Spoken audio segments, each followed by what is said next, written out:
How to reactivate your Twitter account after 30 days. Hello everyone, welcome back into the channel. In this video today, I'll guide you through the steps on how you can reactivate Twitter account after 30 days.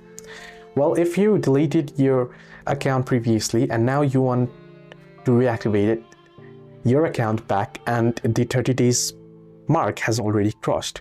Well, unfortunately, in that case, you cannot reactivate a Twitter or now X account after 30 days of deactivation. Once the 30-day period is over, the account is permanently deleted. It is permanently deleted.